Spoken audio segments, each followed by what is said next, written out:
So as I've noted in previous encounters we've taken mutually with our full run-through of A Dark Euphony from BLACKBRIAR, as promised so long ago, and I'm finally making good on it, having waited a very long time apparently, more than I'd wished to, but I've specified that for certain numbers, right, I try and offer as these are very much fresh introductions, so you'll forgive me if perhaps, again, thoughts are very much in the moment and of a raw lens, that I haven't had as much time to investigate on the deepest manner of what maybe re-listens would conjure up in effect. But I try to give you a full perspective and evaluation of numbers with each one that we proceed through together. And sometimes that includes a lyrical evaluation. And it helps when you have declared inspiration. Some of these, from the artist, some of these numbers have that, others don't. But some of them, I think, on the myth and perhaps the illustration offered in a teaser. That's what I'm thinking of specifically with Bloody Footprints in the Snow, and automatically I'm drawn in by the title. But I think of inspiration. I'm trying my best to sum up the details of what I can perceive. But this song's a bit easier. It's direct. I guessed correctly, though. This rarely happens. You're talking about European myth. I'm not well introduced to everything like Greek mythology, right? Every kid learns that in school, for the most part. At least in America. I can't speak of every other country. This one, though, is particularly obvious, I think because right now, Wendigos are popularized within horror. I'm speaking in particular of the cinematic/video game world, which, as I said, on visual, concerning that early teaser that was put out of the chorus samples, and I couldn't not resist it in any way. I'm like, well, if we're going to be waiting this long for unforeseeable circumstances in terms of full album coverage spotlight, maybe just hear a little snippet, and I did, which brought up the image, and I automatically registered Wendigo. Why? And I don't know if this is what the band was thinking. It could be a popularized illustration in other places, but immediately, Until Dawn, that's what registered. And maybe some of you don't know that title. I've not played the game personally. I didn't think it was a perfect release, but I will tell you, it was well constructed as a game. I forget what year it was, but it was, I believe, a PlayStation exclusive. A horror game, very narrative driven with Wendigos as the focal point. But again, like I said, I wasn't totally on camp with it. I thought it was a good realization of a story for the most part, again, with maybe some little bumps along the way. Bit gory for my liking, but it told the Wendigo story well, and in such a scary presentation. It's a true unnerver of a walkthrough. But the Wendigo image that BLACKBRIAR had, I'll tell you, it looked like it walked out of the game. So immediately I'm like, this has to be a Wendigo. And it turns out, based on a lyrical skimming, that's in fact what this is. So it's bringing up the story of, I believe, a Native American-based, I think. Don't quote me on it. In fact, let me confirm this really quickly, just to make sure my information is correct. I don't want to be offering false details. Great Lake Natives, or Plains and Great Lake Natives, and other, I guess, First Nation origins in the U.S. But again, a familiarized entrance. Maybe some of you don't know the Wendigo myth. In some, I believe it's derived from the decision to engage in cannibalism in some order. Now, again, that's a rather skimmed explanation, but I believe it's kind of the general gist, so you have enough going in.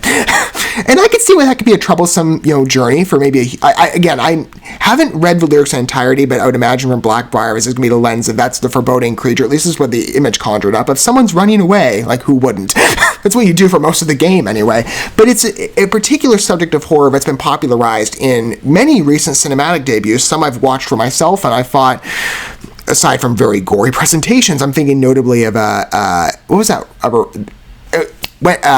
Antlers, the Guillermo del Toro movie. Anyway, I was correct on the myth origin. This is the subject of this new piece. Now, the exact storyline, again, I'm operating void of a declared band objective of theme thesis, right? I'm just picking out what I can, but I guessed correctly, it seems.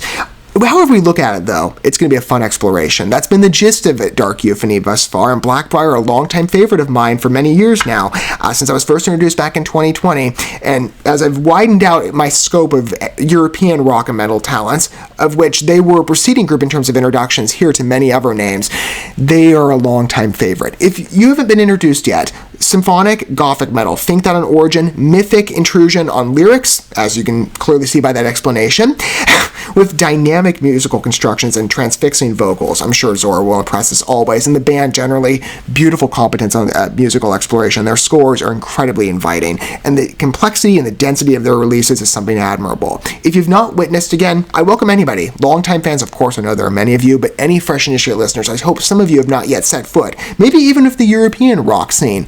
I do believe, as I've always acknowledged, music is better enjoyed in company, especially on first interaction journeys, and that's what we're taking together with A Dark Euphony in full. Any number on this entry, as well as Bloody Footprints in the Snow. Again, automatically, I feel invited in. The name's great, the energy, the vibe to it, and the fact that I guessed correctly on the origin of the Wendigo, I'm like, it feels like quite a contemporary inclusion of a myth in focus, but it's an approachable number. So let's take the journey together through a first encounter with its duration. I'm looking forward, though, to seeing the exploration again and experiencing that tale told with you in something that feels adjacent to other releases, but with BLACKBRIAR's soul and the precision of their lyrics and our exploration of theming and storytelling. I know it'll impress. This is going to be, I'm sure, a momentous number to witness together. True excellence within European metal. That's a case for many regards of artists. Not that I want to overlook anybody, but BLACKBRIAR, oh, I love this group, and you'll see why if you've not yet been introduced, and hopefully you'll take the journey for yourself. This will be your initiate journey. I would recommend, if you are approaching this on a fresh lens, go back to the beginning of the album and get to at least track 4, where we now sit with Bloody Footprints in the Snow, but humor those first 3 numbers, they're incredible. Take the journey perhaps for yourself or alongside me. It'll make it a better experience for you again, proceeding from that origin. You'll get a well-rounded perspective of where we now sit on track 4.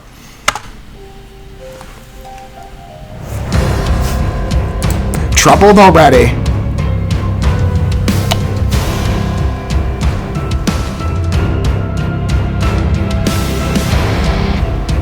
The mood to it is great, though. I love this establishment on origin. It's different for them. It's unavoidably foreboding. Really feels married to horror. Great effect here.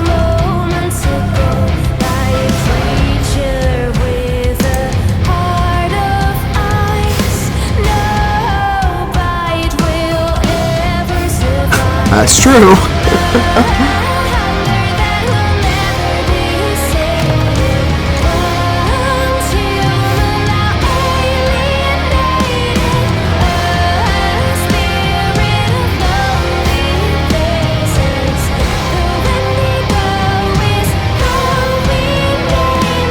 This is a beautiful exploration, I think. It's true to the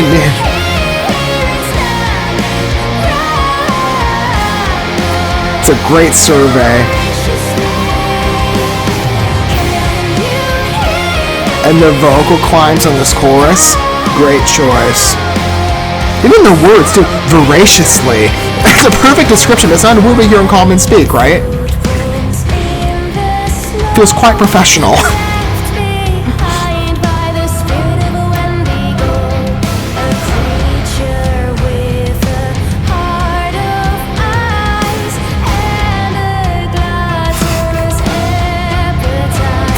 One of its many vices.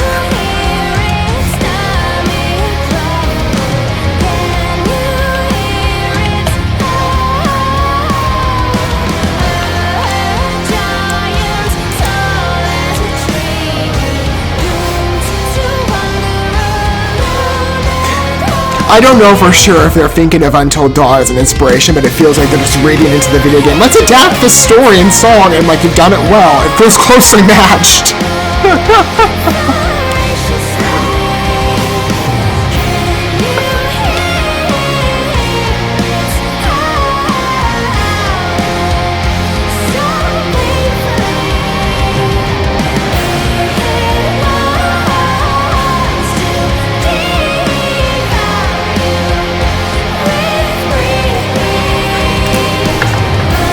The tracking on this one on the instrumental is really nice.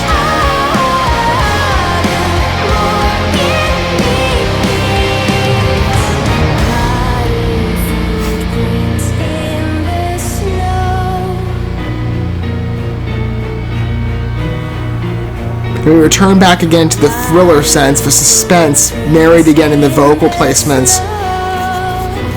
So nice.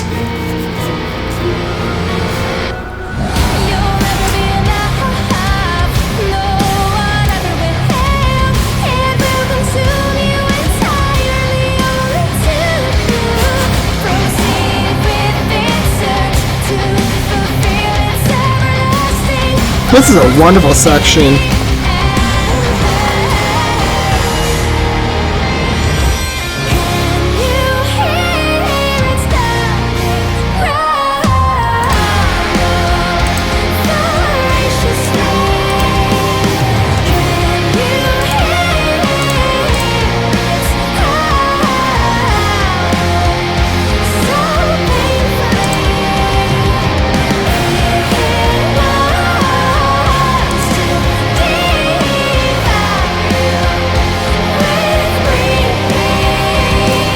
I really like the effect on this one. It's one of my favorites on the record so far. Perfectly establishes a thriller, suspenseful feel.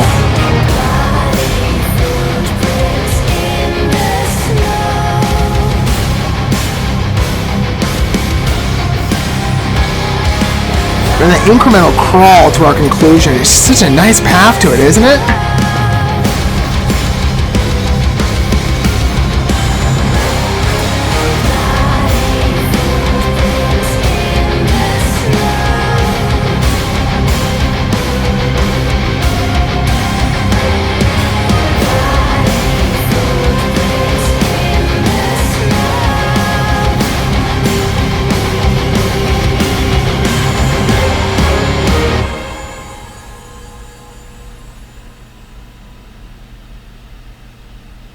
Fulfilling rap, too. I think that's a great piece. Look at the complexity again on the tone of that number. The drive on it with narrative. Again, I don't know if Until Dawn was an inspiration, but it feels like a loose adaptation of it from a generalized. It could just be more so based around the myth, but it just feels like, I mean, well, Until Dawn is a very specific encounter with a Wendigo, and there's so much story to that release, but it feels like we're lifting the Wendigo subject and telling that a generalized perspective. I can automatically picture in my mind what that looked like and pair the lyrics to it. Once human, now alienated. What was that one line later? A giant, tall as a tree, doomed to wander alone and hungry. I love the descriptions. Can you hear its stomach growl voraciously? When's the last time you heard voraciously spoken? This is the same feeling I felt with The Cause of Shipwreck with a couple of the origin numbers. Certain word choices, nymphomaniac or concupiscence, venereal, like terms like this, they must be, widely spoken in Europe, or maybe just relegated to old fairy tale stories and folklore and classic times, at least an expression, an art that we've lost these days. I like the way people used to speak. Maybe BLACKBRIAR could bring back, certain terms of, again, superiority in the English language and more contemporary use, like voraciously. I don't know, it's great. I love it. It's so sophisticated, but the delivery and, again, the execution on this number, on storytelling, it totally marries to a Wendigo subject. In general, if you want to look at it from any adaptation, right, that's there. If you want to look at it from specific encounters, again, like I said, the imagery of Until Dawn for me immediately comes to mind because it's such a close marriage on subject and on depiction told through song with a beautiful entrance on tone, great mapping, good horror cues, deviations in particular on the key choice on that, the post-chorus and the way the lyrics marry on that, great choice. The ending, too, on the wrap of the bloody footprints in that snow, that constant echo, it does feel like a creature walking closer and closer to you, doesn't it? This song takes on such a great face and personality. But I love how tone is embodied really well here in that suspense, key to the song's delivery, and you see it in perfect execution. I don't know. There's many ways you could look at this song in terms of evaluation. I'm trying to give you a good even sum, but I appreciate it. Generally, I'm still satisfied that I actually guessed a myth correctly. And again, I'm sure would be looking. When you look at the lyrics, and it's directly stated, I guessed this in anticipation, and then I read the lyrics for myself. I'm like, oh wow, it was such a satisfactory achievement for me. I'm like, I never had this on point guess with myths. And I become perhaps overly reliant on artist disclosure, but I appreciate that when offered. And I wasn't operating on that, so it was a deep satisfaction of I actually guessed about something correctly in life. That's a rare occurrence. Anyway, what are your footprints? What are your thoughts on Bloody Footprints in the Snow? I think it's an incredibly atmospheric work that, again, I admire its particular traits of a suspenseful mood, lyrical structuring, storytelling. Zora's vocals, as always, on the chorus, Tuva's inclined drifts. I love them. And the swings, constant unsteadiness on where the vocals are placed. It's such a beautiful touch. But I'd love to hear your thoughts down below, and I'm open to really hearing anything. Of course, music is a subjective experience. We all interpret it differently and see different types of elements in the tunes we welcome. And whatever your angle approach is to, I'd love to hear about it. Fresh initiate listener or longtime fan. How do you experience Bloody Footprints in the Snow? I see it as an ever beautiful BLACKBRIAR development. As always, to be expected, that's been the thesis and the general statement of delivery on the album as a whole. But so far, 4 tracks in, I'm having a great time. Next up, The Evergreen and Weeping Tree. I like that one too. Just on name, it sounds automatically inviting. But just on prospect of BLACKBRIAR, right? I think we're in for something special. We always are with these numbers, and A Dark Euphony has not disappointed me in any way. Thank you so much for watching this video. Before you bounce, feel free to drop a like and comment, subscribe to this channel with a ding on the bell, and share this video with your friends. And consider checking out the description here. There you'll find links to my other channels, as well as addresses to my other social media accounts and ways you can help support my work if you feel so inclined. May God bless you, and looking forward to when our paths cross again.